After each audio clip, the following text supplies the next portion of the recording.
know that many foreigners are building successful businesses here in Ghana? And I'm talking about businesses ranging from the real estate, agriculture, tourism, and digital ventures. The list of these businesses that these foreigners that are coming into Ghana, or even Ghanaians in diaspora, are setting up here in Ghana is endless. But what exactly is it that they are doing? My name is Obinje, and in today's video I'm going to be telling you guys why Ghana is a hotbed for these investors that are coming into Ghana. Why Ghana is that number one choice that they are considering, setting up a business. Also, I'm going to be taking you down a list of the number of businesses that they are actually setting up, alongside with the challenges or the things that they would need to consider, or you might need to consider if you'd want to come into Ghana and set up a business. So if you are a foreigner who has eyes on Ghana, or you are a Ghanaian who is outside of Ghana and you're thinking of coming back home to Ghana, or maybe you are just curious about this whole thing of investing in Ghana, this is the one video for you where you would get all the information that you will need to know. So guys, you're welcome back, and before we go into the video, don't forget that you can subscribe to the channel, turn on your post notification, give this video a thumbs up, and of course please do share it for those who would want to know just about everything that has to do with investing in Ghana. Now, the first thing that your mind will be curious about is, why are foreigners starting businesses in Ghana? Foreigners are starting businesses in Ghana because Ghana has a stable economy, which is one of the first thing, if not the first thing, that a foreigner is thinking about, because he or she is coming to Africa, and in this case Ghana. You want to be sure that that business you are going to set up in Ghana, the business is not going to run today and tomorrow because of policies that are changing left, right, and center.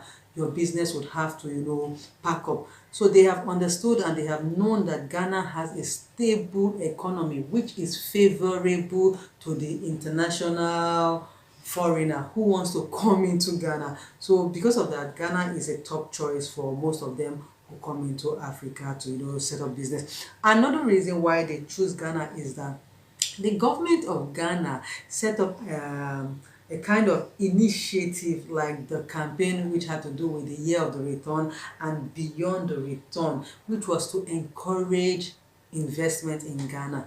So Ghana government, everything being equal, realized that they needed the touch of foreigners, and the only way they could go about it was to expose or showcase Ghana to the outside world. And what did they do? They started a campaign of the year of return and beyond the return. So the year of return was when they were expecting that these people would come into Ghana, and the beyond the return was everything after they had returned. And a lot of foreigners actually keyed into this campaign. Not just foreigners, a lot of Ghanaians in the diaspora keyed into this campaign, came back home and set up, and a lot of them are still on their way coming back home. Now, another reason why Ghana is a top choice for a lot of these foreigners is that a lot of Black Americans, Caribbeans kind of have this strong tie with Ghana. And I'm looking at it in the way that they have these strong ties, a relationship to lifestyle and culture. So they just feel that, oh, Ghana is one African country that they can easily fit into the system here because of the way of the lifestyle, the culture, and everything. So they come back home and set up businesses right here. And the last but not the least is the fact that Ghana is actually seeing an exponential growth in the middle class. And where there is a growth in the middle class, there is a demand for, you can imagine, taste, high quality services and products. And most of these people have seen that this is an impressionable group where they can actually sell whatever it is they have to offer. So they came into the fact that the group, the middle class, comprises of a certain group of youngsters in their early 30s to their mid 40s, and they come into Ghana, and business is on the move. So what exactly are these businesses that these foreigners actually set up here in Ghana? And one of the businesses that they actually set up here in Ghana is the hospitality and the tourism business. And under the hospitality and the tourism business, we see hotels, we see guest houses, Airbnbs are being set up everywhere, and that is because Ghana is a tourist site. Remember I said Ghana sees lots and lots of tourists year in year out, and of course when they come into Ghana they do need places that are of international standard to be, to be able to lodge in. So these foreigners, when they come to Ghana, they know that this is one demand that needs to be filled. So they go into the setup and the building of all these places. Aside the building of the hotels, the rentals, and everything that has to do with that, they also set up business in the tour guide area. So what I mean is that they set up tour companies that focus on diaspora experience. So someone from the abroad comes home, or a foreigner comes home, these companies are actually set up to guide them and give them that Ghanaian experience that they are going to take back home with them. But of course, they do not know anywhere in Ghana, they do not know what to expect, or just what it is about Ghana. So these people who have the idea come back and set up and give them the time of their life. And from there, we are also seeing the setup of restaurants, bars, all those places that can give them that international cuisine to their taste and to their need. So they set up all these places where they are able to serve Caribbean meals, vegan meals, and just about everything that these people are used to from wherever they come. So these are the businesses that they set up in the hospitality and in the tourism, sector. So let's move to another business that they actually set up, and this is no other business than the real estate and the construction business. Here they go into the buying and selling of lands, especially for diaspora investors. So foreigners come to Ghana, they buy lands to sell to diasporans that are planning on coming back home here to settle, or to foreigners that have chosen Ghana as a home for them. So you get it. They come, they buy land, they know that there is actually a demand in that market. They come home and they fix the puzzle by buying these lands from the original owners and sell it to diasporans that are coming back home. Also, they go into the building of rentals like, the Airbnb, apartments, the gated communities. These are things that are in demand. And if you look around you, you would notice that there are gated communities that are coming up in specific areas of the country. Now these gated communities are built to taste, in the sense that they have just about every infrastructure and amenities that we're talking about. They have schools, they have hospitals, they have playgrounds, they have supermarkets within it. This is a community that has everything to make life easy for those people who come back and buy these houses. And also we are seeing construction related businesses like home furnitures. We see they are giving their expert ideas on on interior designs and just about everything that has to do with you building a home. So these are just about the businesses in the real estate and in the construction department. Another business that these foreigners, diasporans, engage in when they come into Ghana is agriculture and agribusiness. So in the agricultural business, what they do is that they go into farming, they go into fish farming, they go into poultry. So in the area of farming, they go and buy hectares of lands and they come and start farming. They come with their machines, their industrialized machines. They come and start farming things like cashew, yam, cassava. You know what I'm talking about. They come and farm these things because this is what is in demand in the society. They come and farm it in abundance and sell it to the end users, you and me. Also, like I said, they go into fish farming, they go into poultry, and we see a lot of this in the market every other day.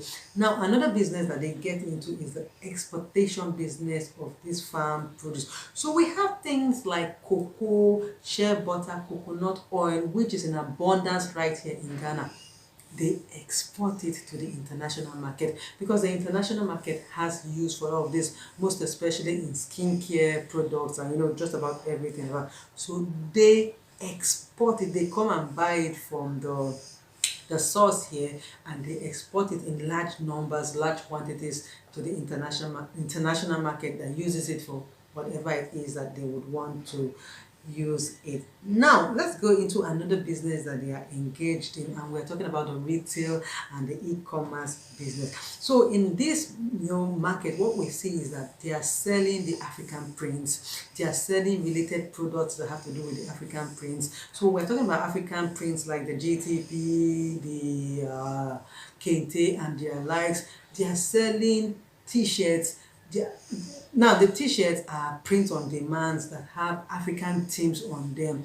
They are selling beads, just about everything that has to do with the African fashion, market. They are into it, exporting it to the world outside. And remember, these African prints are a story about the history of Ghana. So they sell it or export it rather to the outside world. I talked about the t-shirts, so they go into the print on demand. Now this print on demand don't necessarily have to be t-shirts. It could be your mugs, it could be your tote bags, it could be just about anything that can be printed on demand. Also, they go into drop shipping. You understand what it is to drop ship. So they go into these drop shipping businesses where they are selling worldwide. And last but not the least in this field is that they open supermarkets, big supermarkets where they are selling imported goods from outside. So if you go to those supermarkets, on the shelves you are seeing foreign goods which appeal to the market. Remember, I talked about the middle class growing and having a taste for fine things, international things. So they know these things, they bring them into the country, and you can see them ranging from baby food, creams and the likes like that. Another business they get into is the tech and the digital business. Now in the tech and the digital business, we are seeing that they go into software development where they are going to be building apps and all of that. They go into IT solutions, they go into fintech startups. We are seeing a lot of mobile money businesses starting up, and they are not just starting up on a small scale, they are starting large, they are starting big. So there's a lot of fintech startups, the mobile money, the remittance apps, and all of that. They go into digital marketing and the social media agencies. Majority of big businesses here in Ghana need assistance with marketing, digital marketing. They need assistance with social media marketing and all of that. So they set up these businesses and they are there for your service. So what are the challenges or the things that you would need to consider if you are watching this video and you are considering coming to set up business here in Ghana? We are talking about the legal business and registration. So your business is legal, and for it to be legal, that means you have to register that business right here in Ghana. So you need to look for the appropriate government body that you need to register your business with. If it's a personal business, if it's a corporate business, or if it's a company or whatever they are being called, you need to go register your business there with them. Another thing you need to put into consideration is the fact that you need to find a reliable partner. That is, if you need a partner to start your business, you need a business that is on, so you need a partner that is on the same page with you. You need to understand what type of partnership that you are going into. What's your formula? Is it, are all the partners, active, or are some people dormant, or all of that? You need to know about your partnership. And then again, we're talking about employing of staff. You need a reputable company in Ghana that can help you employ the right people to start your business with, because of course you do not want staff that are not on the same page with you. You do not want staff that do not know what they need to do. You do not need staff that cannot work without supervision. You need people that can help you grow your business to where exactly you need it to. Another thing is that you need to understand the market. You need to understand the market, the consumer preferences, the business culture, the local regulations. You need to understand all of this because it's going to help you in building that successful business that saw you living wherever it was you were outside coming into Ghana. So you need to understand just about everything that you need to concerning the business. And last but not the least is the fact that you would need to consider dealing with infrastructures and logistics. We're talking about electricity, we're talking about internet, we're talking about supply chain, we're talking about delays, we're talking about just about anything that might rear its ugly head in the course of you building that business. You need to factor in all of these things while you are building your business. So guys, these are just about some of the challenges or the things that you will need to consider if you want to set up a business here in Ghana. But remember, like I said earlier on, the businesses that foreigners come and set up here in Ghana are endless. I just mentioned but a few of them. If you have a particular business in mind, you can come into Ghana, do your market research, do your survey, and guys, you are in business. Ghana is a virgin land, and that is why we are seeing a lot of foreigners coming here. So if you are thinking of starting a business, this is a video that is like a guide for you to know what to expect and what not to expect. So guys, I would love to know, if you are coming into Ghana, which country are you coming from? Well, what is your relationship with Ghana? Are you a diaspora? Are you an African American? Or wherever it is that you are coming from, I'd love to know in the comment section. And what is the one business that you'd want to come and set up in Ghana? Yeah. So thank you guys if you watched the video up on to this level. Don't forget that my name is Obinje and you can subscribe to the channel. It's Obinje O Talk. Turn on your post notification, give this video a thumbs up, and please do remember that you can also share this video, and I'll see you guys another day. Bye.